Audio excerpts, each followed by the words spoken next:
Hello and welcome. My name is Celia Richardson, and I am the Financial Wellness Senior Educator here at Desert Financial Credit Union. And today I'm excited to bring to you this webinar on creating, or shall I say, budgeting through a financial crisis. You know, at some time or another, many of us might find ourselves in a really hard and difficult place where something happened that in our lives that impact our finances in a negative way. We're very fragile. We don't have a lot of money coming in, and we might need to figure out how we can spend less money. So this webinar is intended to help those who need to budget or create a spending plan to help them get through that financial crisis. And so today we're going to be learning about, why crisis budgeting. We're going to talk through how to create an action plan that helps us to take care of our basic needs. We will also talk about maybe making some difficult choices and also maybe even seeking some outside help. Sometimes we can't do it alone. We need to have the help from others to help us until we get to a better place.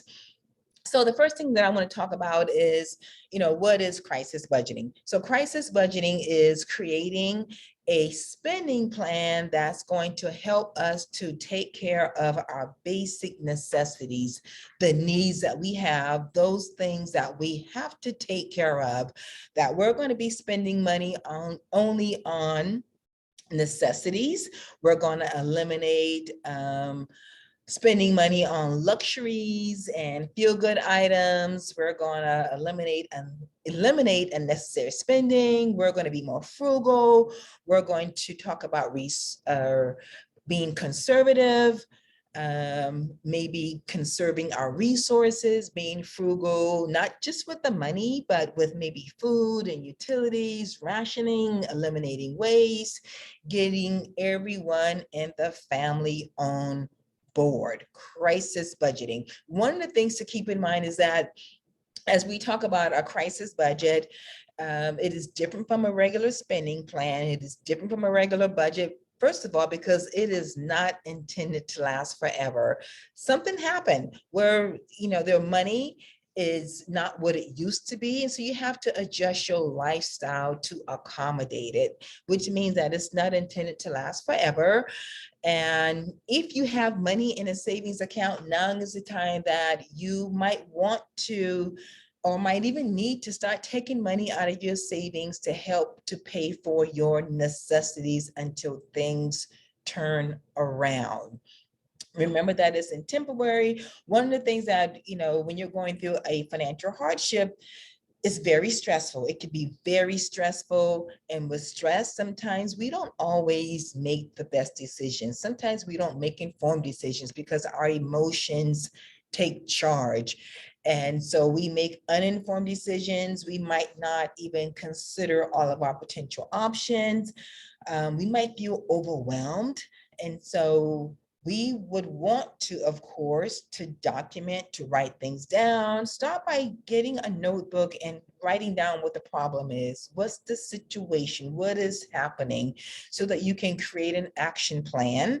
You might want to have a family meeting and call together the family members so that you can, of course, let people know what's happening, so that you can share ideas, get buy-in from everyone, and create that action plan. You would be surprised sometimes on the ideas that people can come up with that can help get you to a better place. So sharing ideas, getting input. Sometimes we want to not worry others in the family about what's really happening. And so we try to carry that load by ourselves, but now is not the time to do that. Get that family meeting so that everyone in the family can contribute and share ideas as well as solutions. So the first step in creating your crisis budget is that you're going to need to determine what's your monthly income. What do you have coming in? What sources of income do you have as a family that's coming in? And so you might have a paycheck. So when you're looking at your paycheck, one of the things that you want to keep in mind is that you don't want to consider maybe money like incentives or bonuses. You want to look at your net pay and get a dollar figure for the month for what's coming into the household as your income. All right, and you want to get a total for that. Unfortunately, not everyone might be working. Some people might be laid off from their job. So this slide represents different other potential income sources that you might have as a family. If you have savings that you've been saving, we know that financial advisors have been recommending that families have at least 3 to 6 months of your living expenses in a savings account for such a time as when you will have a crisis and you need to live off that money. So if you have money in a savings, now is the time that you can use those funds to help you to pay your bills. Some people might have unemployment benefits that you can use. Some people might have Social Security benefits. Other government benefits like TANF or WIC or SNAP could be used also as income sources. Some of us might have other items in our homes that we could sell that we don't need. Take a look around in your home. Maybe you have an extra television set or appliances. Look in your garage. We have things that we hold on to because they are valuable, that we don't use, but they might bring value. Maybe we can sell some of those essential items that are not being used to get extra money coming in. Some people might sell their plasma, they might recycle. If you get gifts from others, monetary gifts, you want to document that. If you have extra talents and skill set that you can make things. Some people can make jewelry, they make food, they have side hustle, they have skills where they can use to help bring in some other sources of income.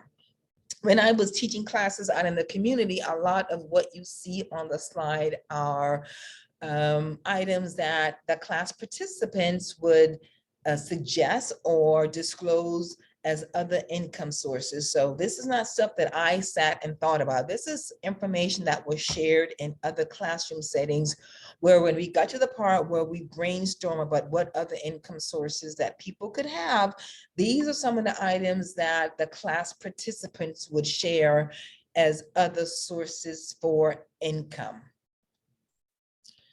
All right, so the first step is, of course, we talked about determining your income sources, which could be the paycheck or the other items that we discussed. The second step in creating your crisis budget is to identify your monthly expenses. What bills do you have to pay every single month? So you want to start by creating your list of your critical bills and your obligations. These are the things that you have to pay. And you can do that by reviewing your statements, whether online, looking at your credit card receipts, look over, I would say, the past 2 to 3 months so that you can get a realistic idea on what your critical bills look like, and then you want to prioritize them. Sometimes people underestimate what their monthly bills are. That's why it's really a great idea to get it in writing. Just start by jotting down your bills that you have coming in, putting it on paper. It's good to spend money on paper first. So these are some examples of what your monthly obligations could look like. So we've got housing, you've got food, transportation, water, electricity, your telephone, medical, internet, loans, insurance, savings, and childcare. Your bills and your obligations is going to be unique to your situation. So you want to prioritize them in order of importance. And I want to address and talk about the food, because we know that food is a necessity. You have to have food to live. You've got to have food to eat every day. And so that is a critical bill. So one of the ways that you can determine and get a set dollar amount for how much you spend on your grocery bill is to look back over your grocery bill for the past few months so that you can get an average on how much money as a family do you actually spend on food every month, and let that be your starting point for your grocery money, okay? And then of course we have savings, which I'm going to talk about that in just a minute. But that is one of the bills and obligations that many of us might have as, we create our spending plan. So we've talked about, identifying your income, documenting, your critical bills, your obligations. And so now you want to create your budget. You want to create your spending plan. You want to pull it all together. And this is where you're going to have to do the math. A lot of times for people, we will sometimes have what I call a laundry list. It's easy to document your income, and it's easy to just have a laundry list of all of your bills, but not necessarily do the math. When you are creating your crisis budget, this is where you want to do the math. Actually, you have to do the math. So a lot of times we don't want to do this because we know that we might be in a deficit, and that's okay. It's okay to know that, but you still have to do the math. And so without performing this function, you don't know how much money you have left to spend on other discretionary stuff. So do the math. You could use just pen and paper at this time, get your income total, the total that you have for all your bills and your obligations, and then whatever you have left over, this is going to be your discretionary money. If you have money left over, this is what you can use to spend on other stuff throughout the month that you have not already considered in your spending plan. So this is a template of a family budget worksheet. This could be Excel. It could be also something that you create in Google Docs if you have a Google account. And Google is very similar if you're using their Google Sheets to Excel, except that it is a template that resides in the clouds, which makes it different, that you can access it on any device. And so when I create my personal budget and I'm using Google Clouds, what it does for me, that it will allow me to pull up my Excel or my Google Docs on my phone, on my tablet, on my computer. I don't have to wait to get home to pull up an Excel document. That is the big difference. And so this first portion that you're looking at is where you would document your monthly income. And so you've got a projected, you've got an actual, and you got a variance. So if you are an individual that you sometimes get a bonus at work, that's where your variance is, where you're going to document that. Or maybe you're in a job where your income changes and it is not the same every single month. That's okay too. We know that that happens because if you have insurance, your insurance might come out of one paycheck during the month and you have another paycheck where it doesn't come out. So your paycheck might look a little different, and that's okay, because when you are creating your spending plan, you're going to be doing this for every single month. So it's okay that that dollar amount is not the same every single month, because you're going to be documenting every month. All right. And so this second portion of your worksheet is where you're going to document all of your monthly expenses. So on this particular sheet, you've got the housing, groceries, telephone, electric, childcare, tuition, transportation. You've got all these bills. And the same thing as well, you've got your projected, what you think is going to be, you got your actual, then you got what the actual cost is going to be. At the very bottom of this sheet, you see that we have savings. And so I want to explain this, even though we're talking about crisis budgeting. And if you're in a crisis, you might not be in a situation right now where you're actually saving money. But I always want to talk about the savings, because in a spending plan, you always want to build in some savings. So if you're not in crisis mode and you can save money, you want to document your savings. Savings is where you are treating your savings account like a bill. So you're paying yourself first. You can save as little as $5 a pay. You can set it up on automatic monthly transfers. You can do it through direct deposit. but you always want to put a little bit of money in a savings account. Treat your savings like it is a bill. And then on another note, once you get through your crisis budget situation and you can create a regular spending plan, you can have various savings account for other options, other categories. You can have a savings account for your emergencies. You can have a savings account for your car, for vacation, for your house, for Christmas, and they name those accounts.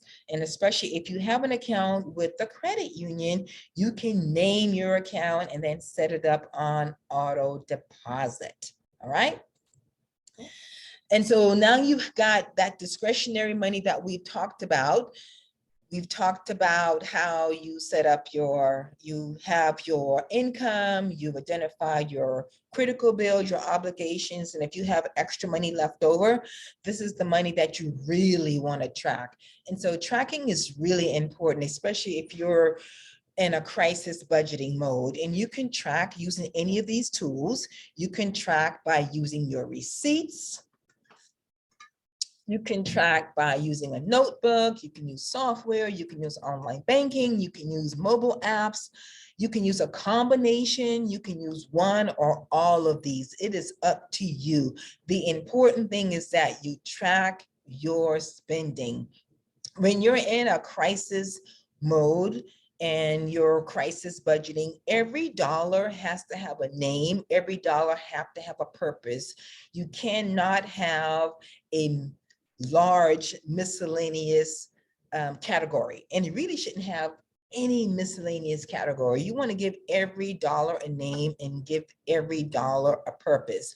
And one of the things to help in that is that if you use your debit card a lot and you find that, it's easy to kind of swipe and go and not remember items and not give that dollar that you just spent a name, try using cash.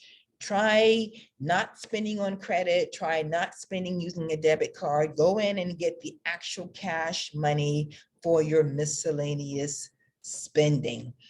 In an age where a lot of stores are going to automation, they ask if you want a receipt, they want to email you a receipt. Maybe you don't want that receipt emailed because it's going to get lost in all the clutter. Ask for a paper receipt. If you love the automation, then maybe consider creating a separate email account just for your finances. That'll help you to get organized a little bit better. And so we've talked about, those steps in creating your crisis budget. The first step is to determine your monthly income. The second step is to identify your monthly expenses. And we're talking about just the critical bills and obligation. And then the third step is to pull it together, and that is doing the math. And then, of course, you've got to track as you're spending that discretionary money.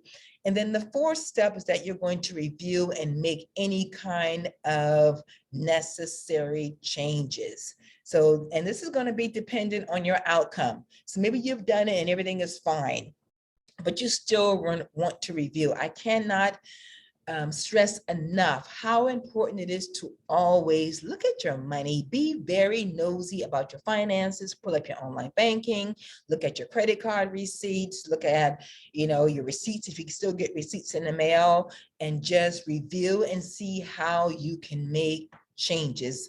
Out of sight, out of mind. You have to be very nosy about your income. So because we are accustomed to, a certain standard of living and lifetimes and lifestyle, sometimes the line between what's a need and what's a want can get very blurry. And if you're in a crisis mode, that line can't be too blurry. You really need to have a defining line in the sand. So if you're in the store and you're struggling with making a purchase and you're trying to decide on whether you should buy this item or not, and you know that you're in a crisis mode, ask yourself this question: is this something that I absolutely have to have for living? Or is this item something that just makes my life feel better, makes my life a little bit more comfortable, and more enjoyable. If it's the latter and you are in a crisis mode, then leave that item in the store. And remember that when you're in crisis mode, you're going to have to make some really tough decisions until things turn around. And sometimes we find ourselves buying stuff because it makes us feel better and we think that we deserve it. Remember that when you're in crisis budgeting, it is temporary and you're going to get past this. So resist the temptation to buy things that are not necessary. Stick to basic budgeting, food, utilities, medical, safeties, and leave the things that are a want on the shelf until things turn around. So in a regular spending plan, you would build your budget based upon the things that you value, your goals, the things that make you feel good. You know, we like eating out, we like getting manicure, we like going to trips, going to concerts, but in a crisis budget, we're going to have to make some tough decisions. We're going to buy groceries, we're going to be very basic. If we have cable, we might need to suspend that service temporarily. We might want to suspend eating out, look at how we can cut back on, spending money. You really want to look at, how can we cut back on the utilities, subscriptions? You want to get to the bare bones and revisiting your accounts to see if there is something that could be done to keep all the money that you can in your pocket until things turn around. So you're the only one that knows what you and your family can do to cut back on expenses. We know as individuals, as families, as people, we know the things that we can live without. Sometimes those decisions are difficult, but just keep in mind that it is temporary. What can you do to temporarily cut back on expenses? So the small things do add up. The devil is in the details. And so this slide represents how little things add up.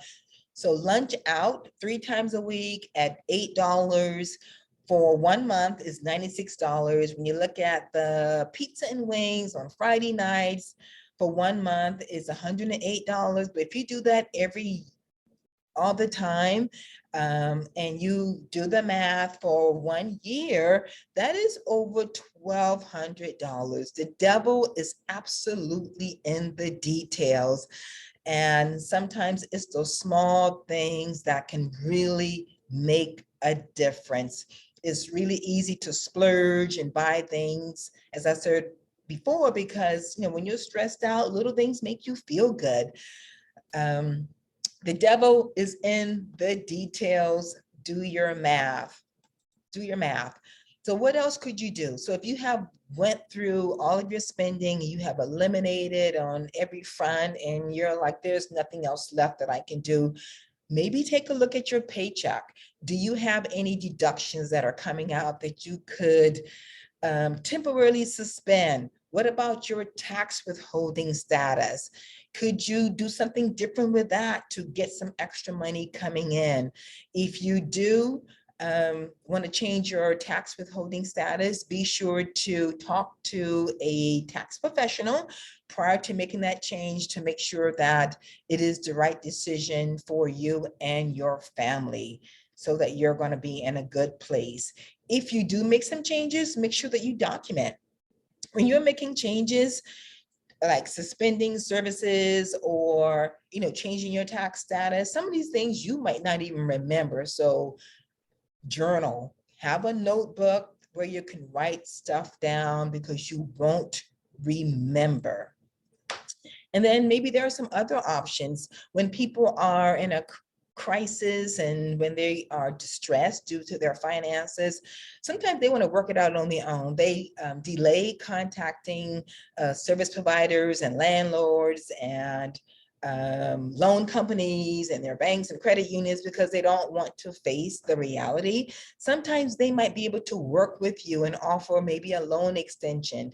Maybe they can rewrite your loan for a smaller payment. Maybe they can waive late fees. Contact your creditors, let them know that you're in a bind, let them know what your situation is and see if they can offer you some help and some relief. And then also too, in many cities, there are organizations that are called community services divisions. And sometimes they're called community action programs. These are organizations that work with local governments and community-based partners like nonprofit organizations, and then they help people by providing essential utility and rental assistance. So, and they're called CAP programs. So it's community based, their community action programs. Reach out and see if there's some organizations that can help you and your family by providing some resources to help you with rental assistance and also utility assistance. And then as you're reaching out, make sure that you document your conversations with dates and times and who you spoke with. Then on another note, be aware of solicitation from bogus companies who are offering to help you, and especially for a fee. There are many people out there who are unorthodox and who take advantage of people who are in a very vulnerable situation, and they're scams. If it sounds like something is too good to be true, sometimes more than likely it is too good to be true. And there are people, unfortunately, that prey on people who are in a crisis mode or a crisis situation. So beware of scams.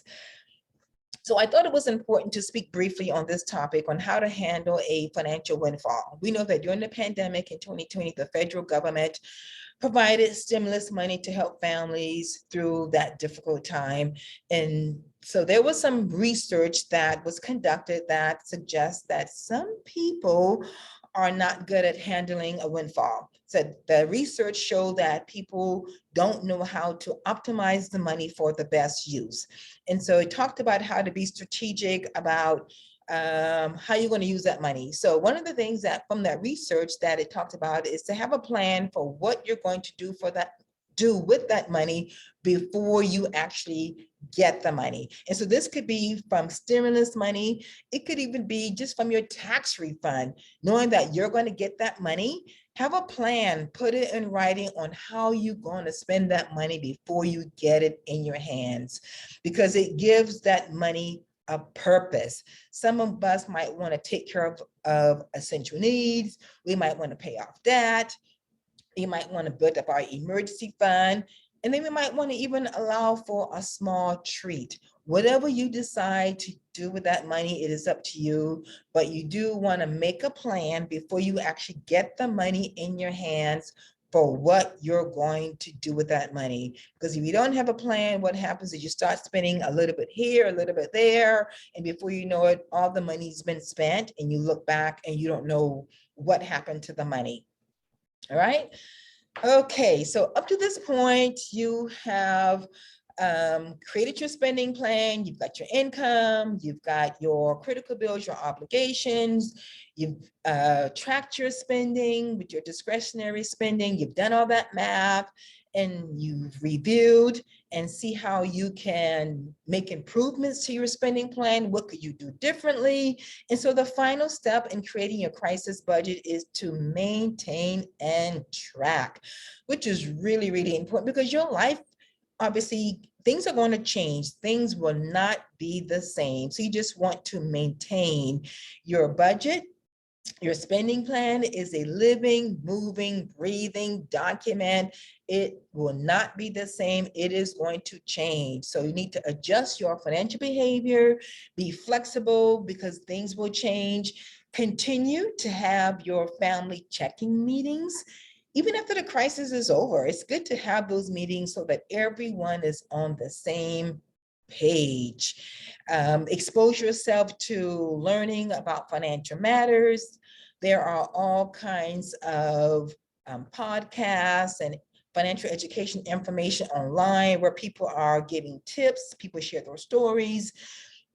I get motivation from other people. The more you can listen and hear other people share about their success stories and getting to a better position financially, it motivates and it inspires me to do better. And so, get yourself in a position where you are listening to other people share their testimonies and their stories and what they have done, tips to get into a better place.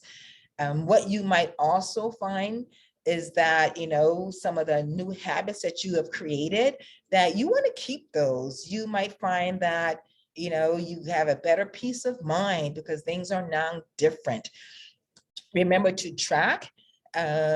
Remember also that some of the things that you might have put on suspension, other services, like maybe you killed off cable, maybe you now shop from a grocery list and you plan out your menus and it helps you to spend less money. Maybe you find that these new little habits are things that you want to continue in your life because now they are new norms that you really like and it helps you to spend less money.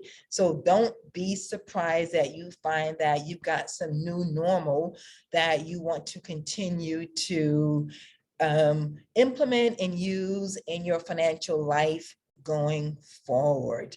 Remember to keep track of everything, document, use that journal, and document. And what happens is that you learn through the process and it helps you to prepare for any other future financial hurdles that you might have to go through in the future. And so this is just a recap of the things that we have talked about in creating your crisis budget. The first thing is that you want to identify your income sources. The second is that you want to determine your bills and your obligations.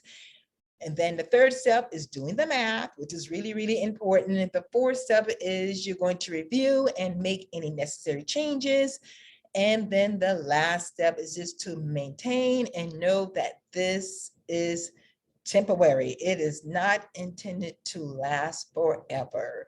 So it is our hope that this information was helpful and that from it, you will be able to create a crisis budget if you need to, or even a regular spending plan. Thank you so much for viewing this webinar and have a great afternoon. Thank you so much. Take care.